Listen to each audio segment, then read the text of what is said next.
I'm very disappointed that Steve Bannon is somehow trading a moral compass for access to Donald Trump. I guess it's more important to fire one of your own reporters. Apparently, they placed Patrick Howley on indefinite suspension because of some of his tweets pertaining to Fields. They can do that, but they can't demand the resignation of Corey Lewandowski for doing what he did, as witnessed by numerous people, and with photographic, physical evidence of his actions.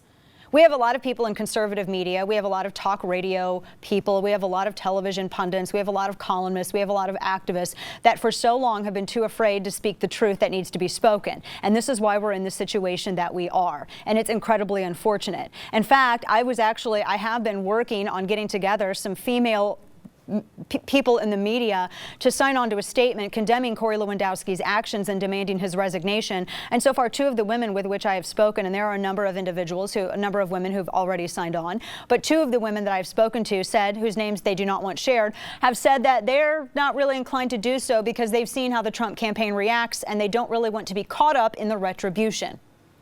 Pretty amazing, right? Is this the promise of a transparent Trump administration?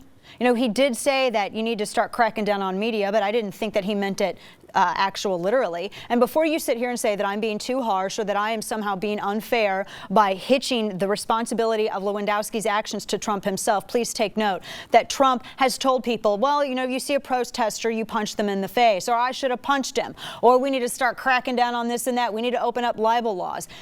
Even more so, he was right there when this happened. And this is his campaign manager. This is the same Donald Trump that demanded Ted Cruz fired his communications director, Rick Tyler, simply because Tyler had retweeted a misleading story. And Cruz fired Tyler. Rick Tyler never left bruises on anyone.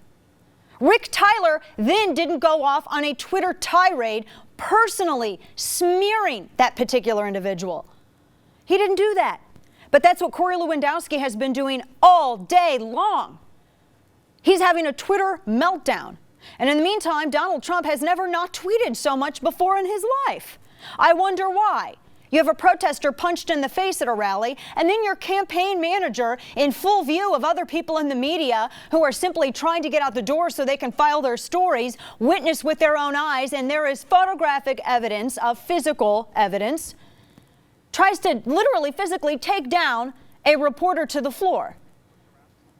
This is unbelievable. There's no defending this. I don't care if this is Donald Trump. I don't care if you like him. I don't care if you dislike him. And you better be damn sure that if this was any other candidate, my position on this would be the same. But that's what makes me consistent.